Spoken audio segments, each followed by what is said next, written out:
Il est 10h ici à Paris. Bonjour à toutes et tous et bienvenue dans Parlons-en, votre rendez-vous avec l'info qui prend son temps. Voici les titres de ce jeudi. Il faut sortir du ni guerre ni paix, dit le président iranien.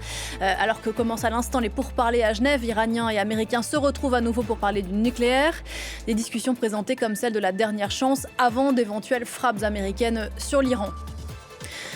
Cuba dénonce une tentative d'infiltration d'un groupe armé depuis les États-Unis. Les gardes-côtes cubains ont arraisonné un bateau et tué plusieurs de ses passagers présentés comme armés.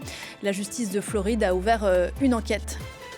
Et puis qui pour succéder à Emilia Pérez, couronnée l'an dernier. Le cinéma français décerne ses Césars ce soir, une édition 2026 à suspense, à quelques semaines des Oscars et à quelques mois du Festival de Cannes, dont on connaît le futur président du jury. Ce sera le Sud-Coréen Park Chan-wook. Et le jeudi, c'est permis. On va justement parler cinéma aujourd'hui avec les invités de Parlons-en. À quelques heures de cette 51e cérémonie des Césars, qu'est-ce que le cinéma français nous a raconté ces derniers mois?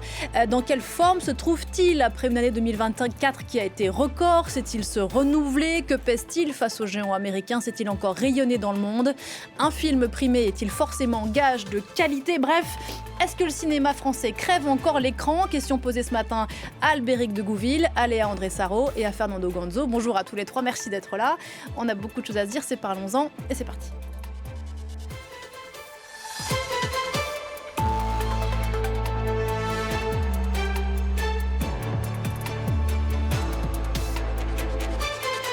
Bonjour Albéric de Gouville. Bonjour Pauline. Vous êtes ici chez vous, bien sûr. Rédacteur en chef ici à France 24, amoureux du cinéma. Fernando Gonzo, bonjour. Bonjour. Merci d'être là. Rédacteur en chef adjoint au Cahier du cinéma, qui consacre sa une à une certaine Catherine Deneuve. Et puis Léa André Sarro. Bonjour Léa. Bonjour. Merci beaucoup d'être là. Journaliste à Trois Couleurs, le magazine des cinémas MK2, qui fait sa une sur les moins de 25 ans, les 25 moins de 25 ans qui font le cinéma français aujourd'hui. Et voilà une qui fait écho à une autre qui a été beaucoup commentée ces derniers jours dans les milieux avertis, comme on dit. Cette une, on va la voir, c'est celle de Télérama. On va pas la voir, me dit-on. En tout cas, elle a fait beaucoup parler cette une de Télérama. C'est malheureux qu'on puisse pas la voir parce que elle raconte, la une de Télérama, cette semaine, que le cinéma français fait toujours tourner les mêmes têtes, de Gilles Lelouch à François Civil, en passant par Pierre Ninet, Virginie Efira, un club select d'acteurs et d'actrices bankable, comme on dit, une fameuse liste A dont j'ai découvert l'existence cette semaine, avec un certain manque de diversité. Alors, est-ce que vous êtes d'accord? Est-ce qu'on peine à se renouveler dans le cinéma français? Albéric, je vous vois hocher la tête. Oui, alors je ne suis pas du tout d'accord, parce que vous avez cité quelques noms, puisqu'on parle des Césars aujourd'hui. Vous avez cité quelques noms. Gilles Lelouch, Pierre Ninet, François Civil, eh bien, aucun des trois n'est nominé pour les Césars ce soir. Donc, évidemment, il y a des noms qui reviennent tout le temps, et je pense à un qui est effectivement nommé dans la catégorie meilleur acteur, c'est Laurent Lafitte. Lui, effectivement, on le voit un petit peu partout actuellement. Il y a même un film qui va sortir la semaine prochaine où il a deux rôles. Alter Ego. Alter Ego, exactement. Donc, il y a effectivement des gens qu'on revoit tout le temps, mais c'est pas totalement vrai. On a aussi, dans la catégorie meilleur acteur, Benjamin Voisin, Bastien Bouillon, Pio Marmaille, qui sont effectivement pas des gens qu'on voit, des acteurs qu'on voit tout le temps. Et dans la catégorie espoir, on a Nadia Meliti, on a Guillaume Marbeck. Ce sont des nouveaux visages. Et puis, alors, du côté des réalisatrices et réalisateurs, c'est également le cas. Catégorie meilleur film, on a deux réalisateurs étrangers, Richard Linklater et Jafar Panahi. On a deux réalisatrices qui sont pas des habitués automatiquement, qui sont Karine Tardieu et effectivement, bien sûr, Afia Hersi pour la petite dernière. Et puis, on a, lui, c'est plus un habitué, Dominique Paul, pour dossier 137. Mais il y a quand même un renouvellement. Renouvellement, Léa?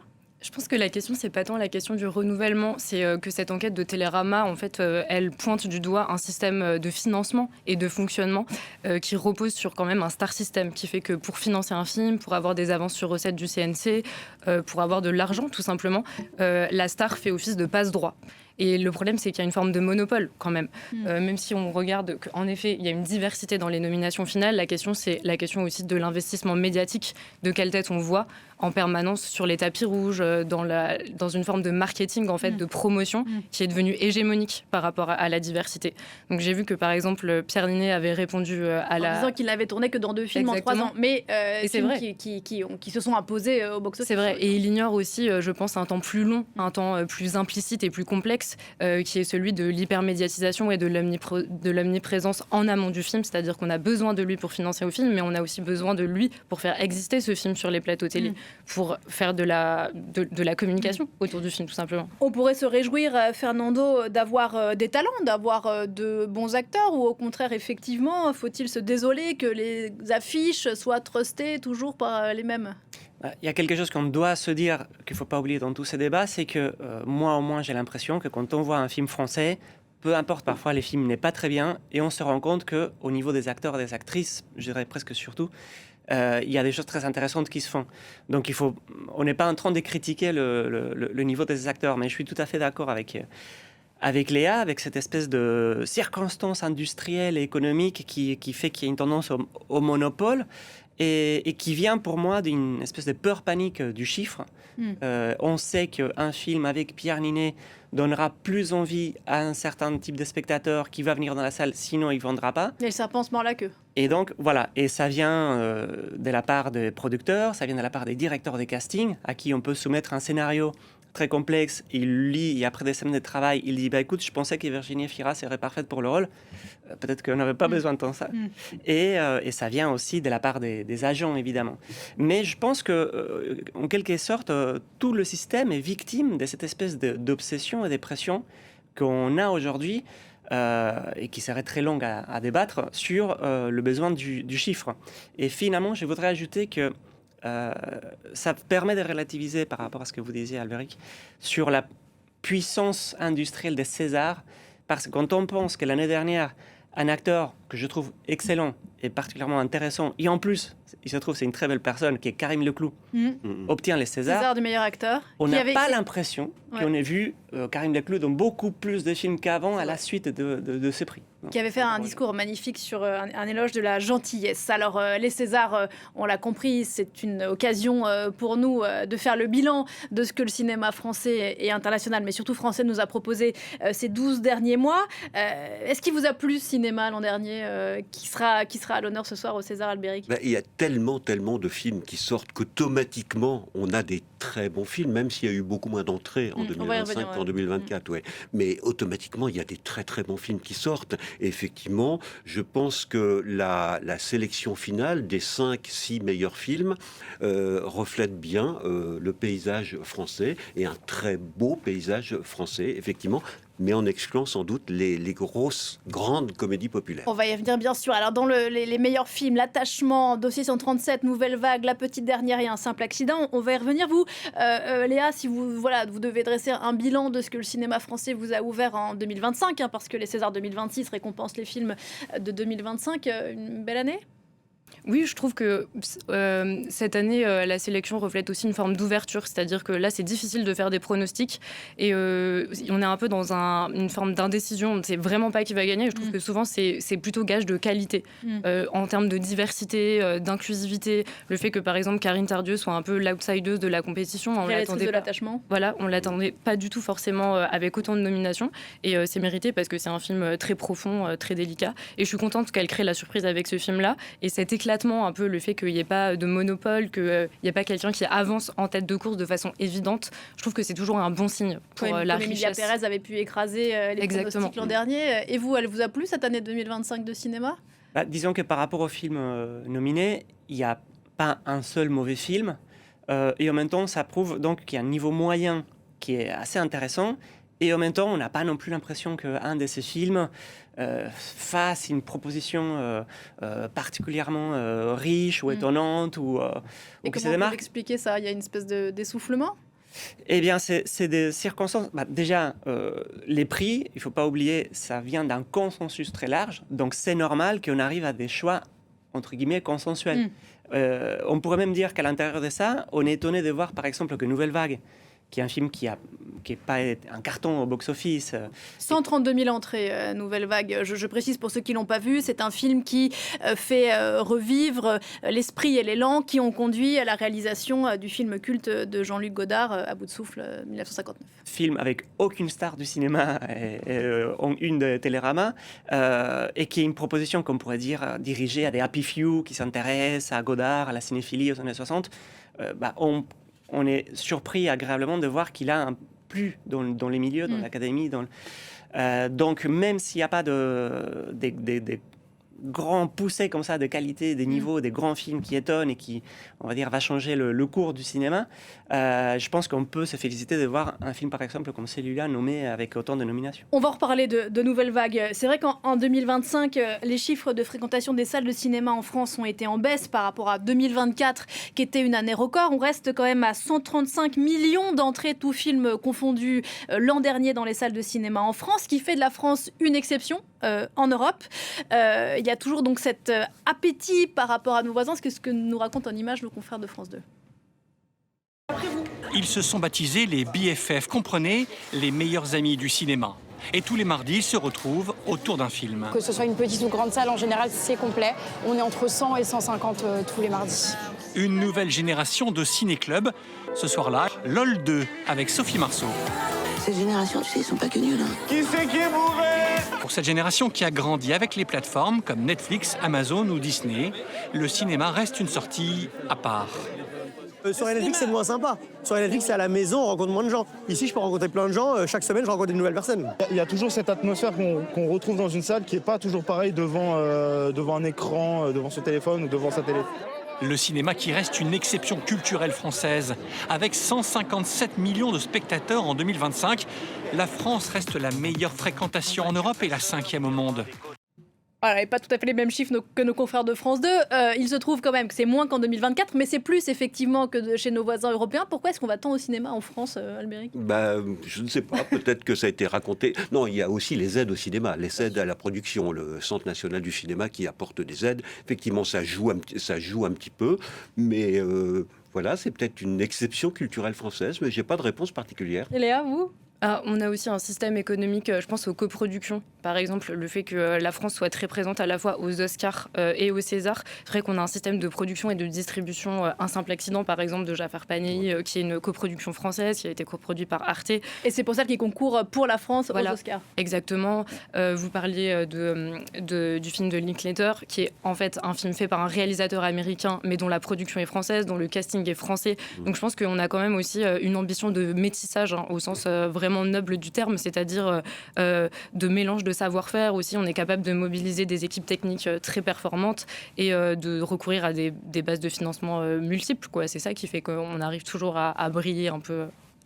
Comment vous l'expliquez plus précisément, cet appétit de cinéma ici en France, qui est assez singulier en Europe ? Eh bien, effectivement, il y a un système qu'il faut défendre et coûte que coûte, parce qu'il est extrêmement vertueux et presque unique au monde.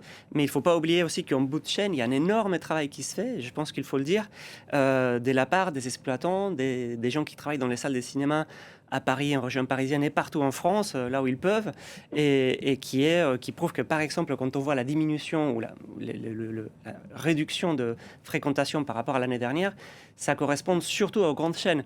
Ce n'est pas les petites salles indépendantes qui sont touchées, au contraire, elles montent. Elles montent grâce, par exemple, au travail de ciné-club, comme on a vu dans les images. Et il y a énormément de gens qui sont très, très, très dévoués pour faire venir les gens dans les salles, pour inventer des choses, pour leur donner envie de venir découvrir des films.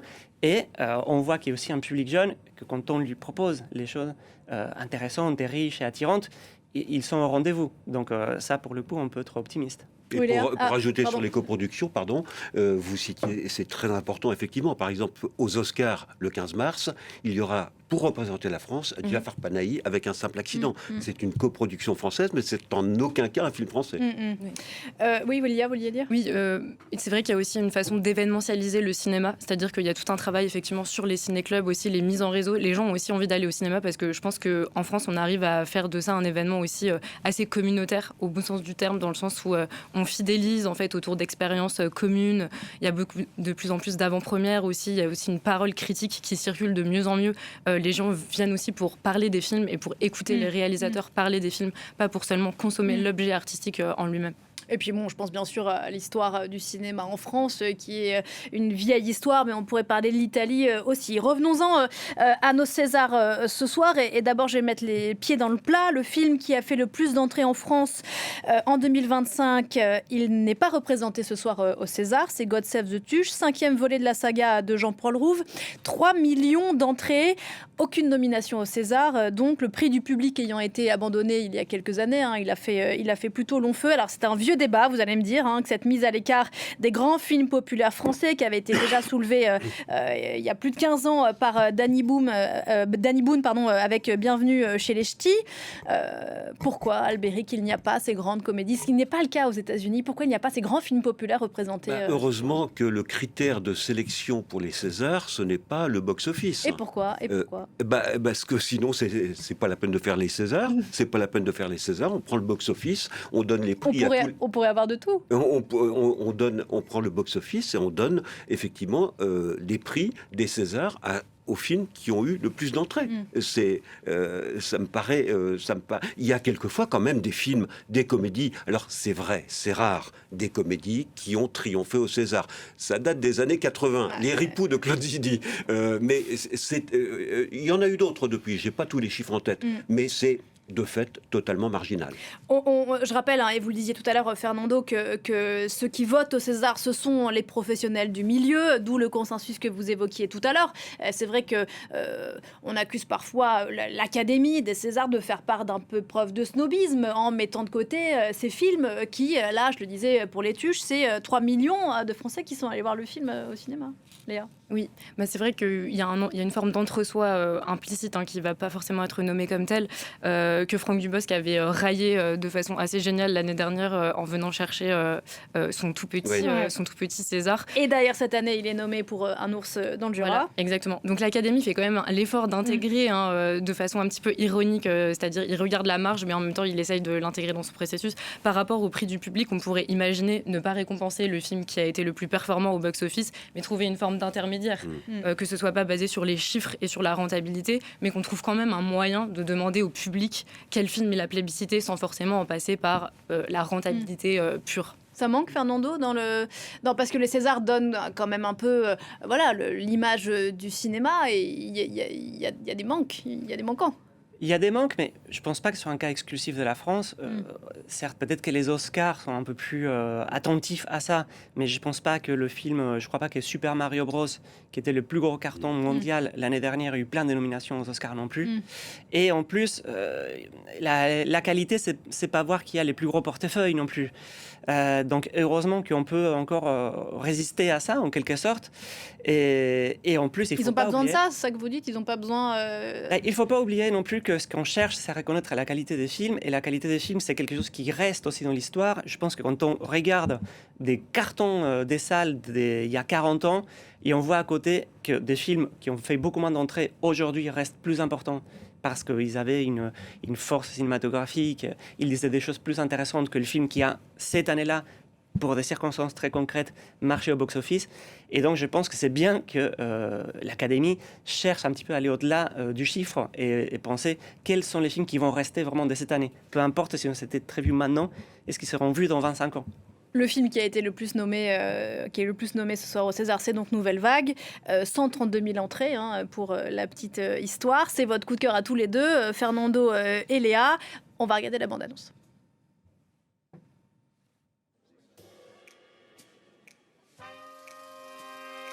Celui qui est au milieu, c'est Truffaut. À sa gauche, bien sûr, le Chabrol. Et celui avec les lunettes noires, c'est Jean-Luc Godard. C'est lui le vrai génie. Du moins, c'est ce qu'il te dira.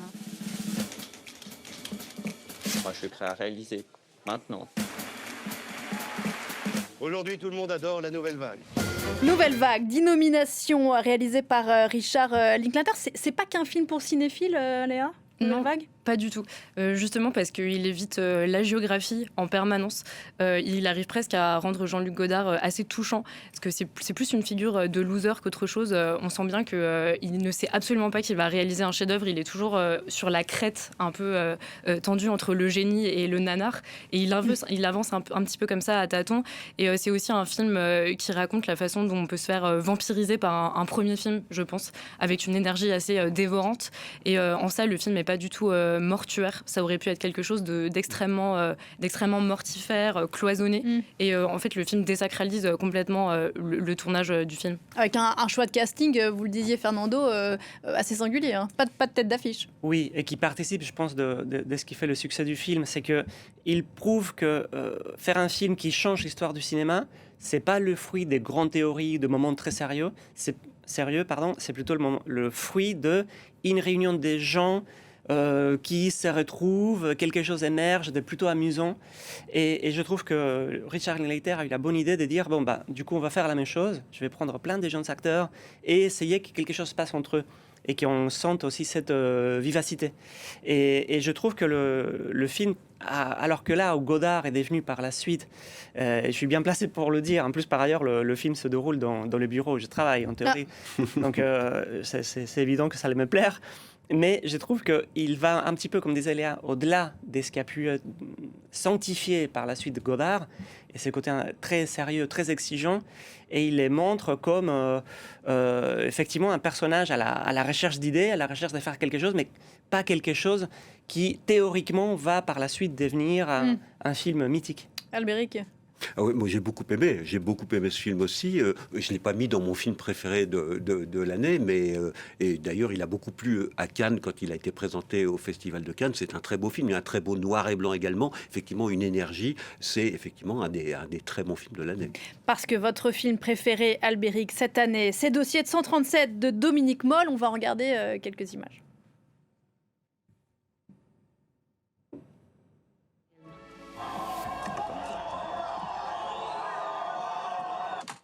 Comment vous justifiez votre geste? Nous sommes enquêteurs à l'IGPN, la police des polices. Nous enquêtons sur les fautes que peuvent commettre certains policiers. C'est une infirmière de l'hôpital qui m'a dit de venir ici pour porter plainte pour mon fils Guillaume. C'est à la manifestation de samedi, un policier qui lui a tiré dessus avec un flashball. Les flics, là, qu'on fait ça, vous les avez retrouvés? Putain, mais il a rien fait. Ces fils de pute, ils l'ont défoncé alors qu'il a rien fait. Mais tu baisses d'un ton, là. Mais si c'est ma parole contre la leur, ça sert à rien. On nous a dit que la République était en danger. On nous a demandé d'empêcher les pillages et d'impacter les individus violents. Cibler les casseurs et les individus qui s'en prenaient aux collègues en tenue. Le gouvernement est en panique. Pouvez-vous me décrire ce que vous voyez? Mais sur les images, on voit pas bien. Voilà, Dossier 137, donc Dominique Moll. On suit Stéphanie Bertrand, policière à l'IGPN, qui enquête sur les violences policières qui ont eu lieu dans le cadre de la mobilisation des Gilets jaunes. Sujet assez niche, Dominique Moll, il aime cet environnement policier, etc. Suivre une policière de la police des polices, c'est assez niche, mais ça fonctionne. Ah niche, moi je suis pas du tout d'accord. Pas niche du tout, parce qu'on est on est ancré dans la réalité. Les Gilets jaunes, les manifestations des Gilets jaunes, il y a quelques années, c'était vraiment à la une de l'actualité sur France 24 et partout. Donc voilà. Oui, donc, non pas les Gilets jaunes, mais l'enquête de l'IGPN. Justement, c'est un angle qui est absolument passionnant, parce que ça n'est pas du tout un film manichéen. C'est extrêmement documenté. Dominique Moll, qui avait fait La Nuit du 12, qui avait triomphé il y a 3 ans au César, là il revient effectivement comme La Nuit du 12, mais avec un sujet complètement différent, très très documenté. Léa Drucker, cette inspectrice de la police des polices de l'IGPN, mène toute son enquête des deux côtés. Elle interroge les policiers, elle interroge les victimes de cette bavure policière. Et donc c'est un film qui est peut-être pas totalement emballant, qui est pas enthousiasmant, qui est très rigoureux, mais pour moi très très réussi, à tel point qu'il a fait presque l'unanimité il n'a pas été récompensé à Cannes, mais dans la presse, aussi bien Le Figaro que Libération, c'est pour dire un petit peu son absence de manichéisme, ont salué ce film. 8 nominations, dont celle de meilleure actrice pour Léa Drucker, on y reviendra. Léa, Fernando, sur Dossier 137 ? Oui, après, si on parle des pronostics, par rapport à ce que vous disiez, tout est dit sur le fait qu'on n'y croit pas trop que le film va obtenir autant de prix que les nominations qu'il a reçues, parce que La Nuit du 12, c'est un peu moins bien que La Nuit du 12. Avec, avec Bastien Bouillon. Avec Bastien Bouillon. Donc les gens, quand ils vont voter, ils vont dire oui, d'accord, mais c'est un peu moins bien que celui qu'il avait fait avant, alors que c'est plutôt le même genre de film, mais c'est pas tout à fait la même thématique. Donc je pense qu'il va un peu payer ça aussi. Léa Drucker a ses chances quand même. Alors au-delà des pronostics, hein, est-ce que le film... En fait, ce qui rend le film intéressant, c'est précisément ce qui va faire qu'il n'aura pas de prix, je pense, c'est qu'en fait c'est un film de procédure et c'est un film qui préfère toujours... Méticuleux, qui préfère la mécanique de l'administration, qui préfère la répétition au romanesque, qui préfère même l'incarnation de la fonction d'un personnage, c'est-à-dire que Léa Drucker est une enquêtrice de l'IGPN et elle ne sera quasiment rien d'autre. Il y a un côté un peu intimiste mais qui n'est pas très développé. Donc en fait, il sacrifie le personnage sur l'autel de la profession. Et c'est ce qui, je trouve, rend le film assez passionnant. C'est-à-dire qu'on la regarde taper sur son ordinateur, taper des procès-verbaux, il y a tout un mixage sonore, un montage très précis, très calibré. Et c'est vrai que le film peut paraître très froid et très distant, mais c'est ce qui le rend radical. C'est pas votre meilleur film 2025, Léa? Votre film préféré, c'est La Petite Dernière? Oui. Sans aucun doute. Afsia Herzi, racontez-nous en 2 mots l'histoire. Oui. Je trouve qu'elle a vraiment un talent pour transformer la banalité un peu en sommet d'intensité. C'est-à-dire qu'elle va prendre la toute petite chose la plus prosaïque du quotidien, une famille qui mange dans la cuisine, et elle va en faire un monument d'intensité.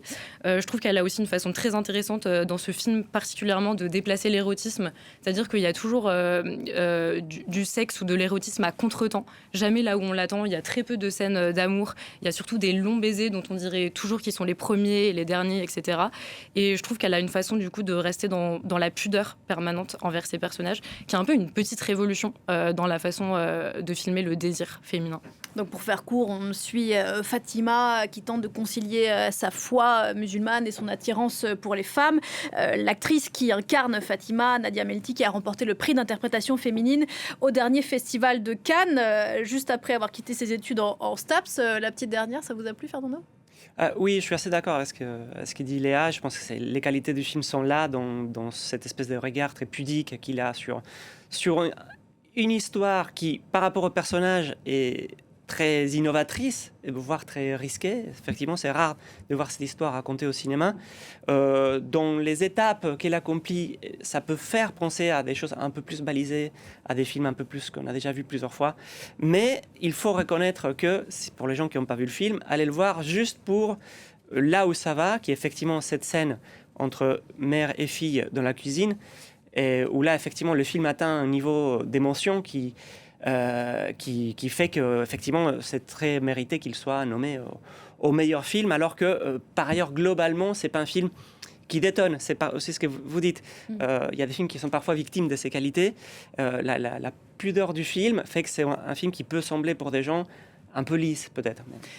Fernando et Albéric, je crois que vous avez beaucoup aimé un film qui ne figure pas dans les nominations du meilleur film, c'est L'inconnu de la Grande Arche. Là aussi, peut-être vous n'allez pas être d'accord, mais à nouveau, une petite histoire dans la grande histoire, de l'histoire de l'architecte de l'Arche de la Défense. Il manque à cette liste des sélectionnés pour le meilleur film? Je pense malgré tout, il a ses nominations, donc on va dire que ça va, on ne peut pas se plaindre. Mais j'étais content de voir qu'il était suffisamment reconnu, un film dont la puissance vient surtout de la parole, des mystères des personnages qu'on découvre à travers les dialogues. Je trouve que tout ce que le personnage principal, cet architecte venu du Nord pour faire la Grande Arche, fait découvrir beaucoup de choses assez profondes chez lui et qui sont très liées à l'architecture elle-même. Et je pense que la façon dont le film prend ça très au sérieux, tout en créant une espèce de théâtre de l'urbanisme, de la politique et du monde à ces moments-là en France, je trouve ça extrêmement intéressant. Et puis le fait que, je trouve très belle l'idée, qui est une idée très française aussi, de ce chef-d'œuvre qu'on ne peut jamais aboutir. En fait, c'est impossible. C'est tellement un chef-d'œuvre qu'il n'existera jamais. C'est une idée française, ça? Oui, je trouve que oui, depuis Balzac. Et donc, c'est magnifique. Albéric. Oui, on a parlé juste avant de 3 films Dossier 137, La Petite Dernière et Nouvelle Vague, qui étaient en compétition au Festival de Cannes. Celui-là, L'inconnu de la Grande Arche, lui, n'était pas en compétition, mais était bien présenté à Cannes, dans la sélection Un certain regard. Ce film de Stéphane Demoustier, qui est vraiment, d'ailleurs, on va faire le lien avec Afsia Herzi. Il avait tourné son précédent film Borgo, avec comme actrice principale Afsia Herzi, qui est vraiment une formidable actrice et réalisatrice. Pour revenir à l'inconnu de la Grande Arche, c'est l'histoire de la construction de cet architecte danois totalement inconnu, Otto von Spreckelsen, choisi par François Mitterrand dans les années 80 pour construire la Grande Arche. Et là encore, c'est extrêmement documenté. C'est une histoire que personne ne connaît, l'histoire de cet architecte qui est mort avant la fin de la construction de la Grande Arche. Et c'est un film qui est vraiment passionnant d'un bout à l'autre, surtout quand on a vécu cette période de la construction de la Grande Arche. On n'a pas parlé d'un simple accident, Palme d'Or au dernier festival de Cannes. Bon, est-ce qu'il y a plus belle récompense dans le cinéma mondial que la Palme d'Or à Cannes? Il est aussi nommé dans la catégorie meilleur film. Oui, il l'aura. Je pense surtout qu'il est nommé que dans cette catégorie avec meilleur scénario. Voilà, il aurait mérité d'être dans la mise en scène aussi parce que je trouve qu'il y a vraiment un montage qui est tendu au cordeau. Enfin, moi, je trouve que la scène d'ouverture et la scène de fermeture du film, vraiment, c'est des masterclass de mise en scène. Il y a tout un travail sur le hors-champ sonore qui vient comme un indice, qui est une réminiscence en fait de ce personnage qui croit reconnaître par Louis un ancien tortionnaire. Et vraiment, le film est millimétré. C'est un petit bijou sonore et de mise en scène dans son ouverture et sa fermeture.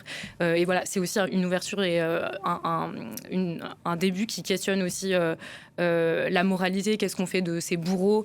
Qu'est-ce qu'on fait de l'après, en fait? Est-ce qu'on se venge? Est-ce qu'on répare politiquement? Ça, c'est très fort. Ça me fait penser à un autre film, Incendie. Donc, le nouveau film, le film qui est sorti il y a un moment de Jafar Panahi, Un simple accident. Alors, un mot des titres, des prix meilleure actrice, meilleur acteur. Fernando et Léa, vous êtes à nouveau d'accord. À propos d'un film dont on n'a pas encore parlé, je crois, ou rapidement, L'attachement de Karine Tardieu. Et là, Valéria Bruni-Tedeschi, pour vous, casse la baraque? Je pense que c'est un peu les deux qui marchent ensemble. C'est difficile de parler l'un sans l'autre. Est-ce qu'on peut raconter d'un mot l'histoire du film? Donc c'est Valéria Bruni-Tedeschi qui est une libraire qui mène une vie, on va dire, un petit peu isolée. Elle n'a pas cherché à faire une famille ou avoir une vie de couple ou que sais-je. Et elle se retrouve un petit peu mêlée à la vie qui est juste en face d'elle. Dans son immeuble, sur son palier. Dans son immeuble, c'est les voisins de palier. Il y a quelque chose qui arrive dans le film, je ne veux pas dire ce que c'est, qui fait qu'elle se retrouve un petit peu donc attachée à cette famille. Et ce qui est intéressant dans le film, c'est qu'on ne sait pas trop d'où il vient cet attachement. Au début, on croit que c'est elle qui trouve qu'on a comblé quelque chose de sa vie. Après, on comprend que c'est plutôt les autres qui ont un besoin d'elle. Et en l'occurrence, je trouve que cette complexité de cette histoire qui est, je dirais pas convenu, mais c'est un film très plaisant, qui cherche l'émotion, assez bien d'ailleurs, mais là où il devient complexe, c'est dans la façon dont elle et Pio Marmaille rendent leur personnage assez beaucoup plus trouble, pas univoque du tout. Peut-être encore plus Pio Marmaille d'ailleurs. Vous l'avez tellement aimé que vous le voyez en meilleur acteur, non? Oui, je pense, parce que il arrive à rendre ce personnage tour à tour attachant, désagréable, manipulateur, victime. Il y a une autocomplaisance aussi. Et je trouve qu'il y a quelque chose qui vient de son énergie aussi de jeu, cette espèce d'agressivité qu'il peut avoir parfois dans la scène, qui est souvent comique et parfois aussi inquiétante, qui rend ce personnage complexe. Et après, Valéria Bruni-Tedeschi, on l'a vu par ailleurs aussi dans un autre film cette année, Eleonora Duse, où elle joue le rôle de la grande actrice de théâtre italien, où je trouve que le film n'est pas très réussi, mais elle, pour moi, c'est un petit peu le rôle de sa vie, presque, tellement ce qu'elle fait dans la scène. Et voilà, donc je trouve qu'il y a des cinéastes qui arrivent à trouver chez elle, c'est une actrice très particulière, pour plein de raisons, et qui arrive à trouver chez elle comment elle peut apporter des choses dans la scène, une espèce d'étrangeté dans le rythme, avec ce côté presque diva, mais un peu ici aussi en déchéance parfois un petit peu. Léa, Valéria Bruni-Tedeschi, elle vous a plu aussi dans L'attachement? Oui, je pense qu'il y a vraiment un génie de direction d'acteur de la part de cette réalisatrice, parce que en fait, elle prend quand même deux comédiens qui vampirisent normalement leur rôle, c'est-à-dire que leur personnalité est tellement forte qu'ils vont un peu phagocyter leur rôle ou alors fusionner avec leur rôle. Et en fait, là, elle arrive à les canaliser en permanence, ce qui fait qu'il y a une forme de retenue permanente. Et c'est ce que vous disiez aussi du coup sur l'énergie du film, qui n'est pas du tout un film à thèse. C'est-à-dire que Valeria Bruni-Tedeschi, elle incarne une femme hyper moderne, un peu à la Gena Rowlands en fait, qui a choisi un chemin de traverse que la société critique un peu. Mais en même temps, le film n'avance jamais ça comme une thèse de façon théorique. C'est-à-dire que c'est un personnage extrêmement incarné en chair et en même temps en retenue. Elle observe beaucoup autour d'elle sans prendre l'espace. Et je trouve que sur ça, le film est très beau. Albéric, à Valeria Bruni-Tedeschi, vous préférez Léa Drucker. On revient à Dominique. On revient à Dossier 137. Non, mais attention, quand on arrive, les 5 meilleures actrices ou les 5 meilleurs acteurs, c'est très difficile. Autant pour les films, c'est plus facile de choisir un film, mon film préféré de l'année. Mais les actrices et les acteurs à ce niveau-là sont tous excellents. Ça me fait penser à la blague de Valérie Lemercier, je ne sais plus si c'était l'an dernier ou l'an d'avant, et qui avait dit si vous ne l'avez pas, c'est que vous êtes un peu moins bon. Évidemment, il ne s'agit pas de ça. Ce sont tous des interprètes extraordinaires. Elles sont toutes très bonnes. Mais il vous fallait choisir dans le cadre de cette émission, donc ce sera Léa Drucker. Ce sera Léa Drucker, mais voilà, j'ai déjà tout dit sur Dossier 137. Voilà. On peut peut-être parler de Laurent Lafitte pour son rôle dans un film dont on n'a pas encore parlé, La femme la plus riche du monde, de Thierry Cliffat. Je crois aussi, Fernando, vous aussi, qui vous a plu, Laurent Lafitte. C'est un acteur assez intéressant. Il est un petit peu ça passe ou ça casse, Laurent Lafitte en tant qu'acteur. Mais justement, je trouve que on pourrait boucler avec le sujet avec lequel on a ouvert. Et je trouve, là, on pourrait plutôt reprocher au César un manque d'audace, c'est dans les acteurs secondaires. Il y a une tendance à mettre dans des prix secondaires des acteurs qui, par ailleurs, auraient pu avoir les prix pour un premier rôle, alors que dans la tradition du cinéma français, et je trouve qu'on le voit dans plein de films, c'est ces petits rôles où on voit des acteurs un petit peu moins connus, qui ne sont pas des têtes d'affiche, mais qui ont des interprétations toujours étonnantes et très riches. Même là, dans les petits extraits qu'on a vus du Dossier 137, le partenaire de Léa Drucker dans le film, il est excellent. Voilà. Donc, je trouve que c'est là qu'on aurait pu trouver un peu plus d'audace. Mais ce en quoi on peut apprécier Laurent Lafitte, je trouve, en tant qu'acteur, c'est pour revenir à lui, c'est ce côté qu'il a de pouvoir être un acteur très drôle, mais avec une présence très solide, un peu massive. Et en ça, je pense qu'il est une matière... C'est bizarre, parce qu'il joue dans plein de films, et en même temps, on a aussi l'impression qu'on le rate un peu, qu'il y avait quelque chose de plus à faire un petit peu avec lui. On pense Sophie de Verhoeven, elle, où je trouve qu'il est excellent, par ailleurs. Et que, donc c'est bizarre, il y a des acteurs qu'on voit beaucoup, et en même temps on dit, on pourrait presque un peu plus le... Oui, il n'occupe pas tant que ça l'espace, en tout cas dans la mémoire, oui. Non, pas tant que ça. Juste sur La femme la plus riche du monde, on va raconter en 2 mots, c'est l'histoire de Liliane Bettencourt qui s'est fait arnaquer pendant des années par ce photographe. Incarné donc par Isabelle Huppert. Voilà, elle incarnée par... Alors là, pour le coup, on a vraiment des habitués des Césars avec Isabelle Huppert et Laurent Lafitte, mais qui se fait arnaquer pendant des années par ce photographe, interprété vraiment avec une jouissance, un brio invraisemblable par Laurent Lafitte. Pardon, c'est vous, Léa, qui étiez team Laurent Lafitte, et vous étiez team Pio Marmaille, on l'a dit dans l'attachement. Un mot de Laurent Lafitte. Je trouve qu'il a vraiment un génie pour incarner les salauds ordinaires. Mais vraiment, en fait, on adore le détester. Et en même temps, dans La femme la plus riche du monde, c'est pas qu'un salaud. C'est aussi l'intrus qui va un peu disrupter cette bourgeoisie antisémite, vichiste. Il vient vraiment semer la pagaille en fait en réveillant les désirs d'Isabelle Huppert, et il le fait avec une énergie presque queer. Il y a un truc du drag show en fait dans son jeu, hyper exubérant, hyper et voilà. Et sous ce masque de gendre idéal, il vient fissurer. Enfin en fait, il fissure tout le temps son image de gendre idéal et pour être presque un intrus un peu pasolinien quoi. Ouais, grosse année pour Laurent Lafitte qui a triomphé aussi dans un tout autre registre, La cage aux folles au théâtre. Isabelle Huppert nommée quand même pour la 17e fois pour sa prestation dans La femme la plus riche du monde. Alors là, Télérama a raison. Télérama a raison de dire qu'on voit beaucoup Isabelle Huppert, qui est une immense actrice. Évidemment, un mot du meilleur film étranger. Je vais casser le suspense tout de suite. Vous êtes tous les 3 d'accord. Ce sera celui-ci, selon vous. Pour vos créations, 2 millions par an, ça vous paraît une somme raisonnable ? Il est hors de question que je passe une seconde. On n'a pas une bataille après l'autre de Paul Thomas Anderson. Terrible. Voilà, il a tout plié.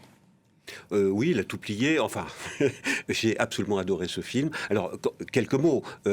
C'est encore une fois très ancré dans l'actualité.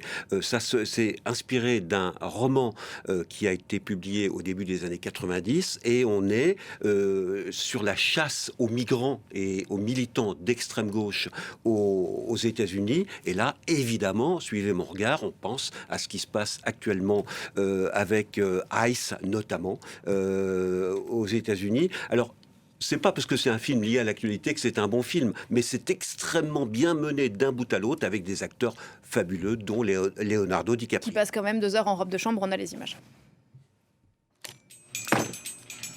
What I'm doing here is I'm creating a closed circuit. Very important to keep your cap shunted like this so you don't accidentally detonate your charge. Don't stop. I want you to create a show. This is an announcement of revolution. The message is clear. I'll be seeing you very soon. Not if I see you first. Viva la révolution! Voilà, contrairement à ce que laisse penser la bande-annonce ou les quelques images qu'on vient de voir, Leonardo DiCaprio joue plutôt un révolutionnaire un peu raté, en tout cas en deuxième partie de film, enfin raté, disons un peu loser, quoi, d'où la robe de chambre. On a croisé Sean Penn à l'instant qui joue un nasillon, il est fantastique, il est méconnaissable. On peut aussi parler de Benicio del Toro qui nous fait un moment de danse mémorable. Il vous a plu, Une bataille après l'autre ? Oui, et je rebondis sur ce que vous disiez, c'est intéressant, c'est à la fois un film politique et en même temps, c'est pas tant dans l'actualité que ça, parce que c'est vraiment une fable intemporelle. Il y a un côté complètement insitué. Et selon moi, ça vient du fait que Paul Thomas Anderson est vraiment beaucoup plus intéressé par la fureur du militantisme. Pour moi, c'est vraiment un film sur comment l'engagement et prendre les armes et prendre parti pour une cause est lié à une sorte de pulsion de vie, une pulsion de désir très forte. Et d'ailleurs, le film est aussi un film très érotique, très traversé par des personnages féminins qui disparaissent peu à peu, mais qui sont très forts, qui sont un peu sacrifiés, quand même, ouais. mais qui sont sacrifiés sur l'autel de l'action. Mais du coup, pour moi, c'est presque plus un film sur ça, un film un peu à la Michael Mann, très romantique, très premier degré sur l'amour de la guérilla, en fait. Presque plus qu'un film politique situé dans son époque. C'est très drôle aussi, Fernando. Oui, c'est très drôle. Et puis, parce qu'il y a beaucoup d'ironie aussi sur cette cause révolutionnaire qui vient d'un désir individuel, qu'il regarde avec une certaine empathie, mais aussi avec une distance ironique, surtout quand on se rend compte que, je ne veux pas trop dévoiler la trame, mais on découvre dans les films qu'il y a eu une vraie révolution par des gens qui en avaient vraiment besoin et qui étaient déjà parfaitement équipés. Donc c'est les gens dirigés un petit peu par Benicio del Toro, qui est génial. Et avec lui, il y a effectivement des scènes très drôles entre DiCaprio et lui. Et je trouve que le film, le titre le dit déjà, mais il a une façon de relancer constamment sur des sujets, sur des trames narratives, comment il fait rentrer aussi le sujet de la paternité.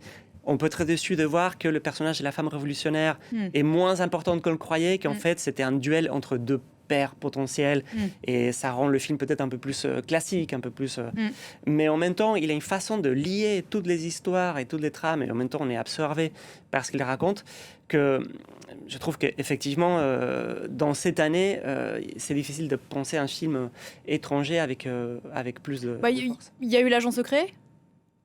Est-ce qu'il est nommé dans la catégorie, oui, de l'agent secret de Kleber Mendoza Filho, qui est aussi et Sirat. Sirat, l'agent secret, oui, film très politique encore, bien sûr, sur la dictature brésilienne dans les années 60. Film très politique. Sirat, là aussi, c'est un film politique. Il y a Olivier Lax, franco-espagnol. Voilà pour. Et puis, je pense quand même, parce que ces films, on va les retrouver notamment pour les Oscars également. Meilleur film étranger ou meilleur film pour une bataille après l'autre. Et puis Jafar Panahi, je pense que... Juste un dernier mot, si je puis me permettre. Les films ancrés dans l'actualité, c'est vraiment une des marques de l'année 2025. On a parlé d'une bataille après l'autre, même si on n'est pas tout à fait d'accord, c'est intemporel certes, mais c'est quand même l'actualité. Et puis les films sur vraiment l'actualité, Jafar Panahi sur l'Iran, on en a beaucoup parlé, mais aussi 2 autres films qui sont nommés aussi bien au César dans la catégorie meilleur documentaire. C'est Put Your Soul on Your Hand and Walk de Sepideh Farsi, que vous avez reçu, Pauline, à plusieurs reprises dans cette émission. Un film effectivement sur Gaza, et un autre film sur Gaza qui, lui, a triomphé à Venise, c'est La Voix de Hin Rajab, de Kauter Benania, et qui est nommé dans la catégorie meilleur film étranger aux Oscars. Un film bouleversant. Alors, un mot des Oscars, une bataille après l'autre, grand favori. Il a tout raflé au Grammy. Non, pas au Grammy, au Golden Globe. C'est les Grammy, c'est la chanson. Il y a quelques jours. Bon, DiCaprio est très fort. Est-ce que Timothée Chalamet peut échapper à l'Oscar pour Marty Suprême, Léa ? Au profit de Non, est-ce que l'Oscar peut lui échapper à Timothée Chalamet pour Marty Suprême ? Je pense qu'il le vivrait très très mal. Mais Marty Suprême est aussi un film qui parle de ça, je trouve. Il y a tout un lien, un truc un peu métatextuel, en fait, un jeu d'écho en fait entre cette histoire de ce personnage qui veut à tout prix traverser les classes sociales et être dans son idéal de rêve américain complètement furieux. Donc oui, il peut échapper à Timothée Chalamet. Mais je pense pas qu'il lui échappera parce qu'il a tout fait aussi. Tout comme son on en personnage. revient à la promotion. Il est devenu lui-même son film. Fernando, un mot sur Timothée Chalamet. Et peut-être si ça peut lui échapper, c'est peut-être par Warner Moura, l'acteur de l'agent secret. C'est un peu le contrepoint, son contrepoint d'ailleurs en termes de jeu. Je trouve qu'il est dans un charisme très rentré et très. C'est presque les 2 extrêmes de Casting Star aujourd'hui, l'un et l'autre. Les deux films sont très beaux et les deux sont très bien. Donc, mais je pense comme toi que c'est pour Timothée. C'est pour Timothée cette année. En tout cas, l'agent secret, à la différence de Marty Suprême, sera ce soir donc catégorie meilleur film étranger au César. Un mot, moi j'en profite pour vous inciter à aller voir Le Chant des forêts qui est dans la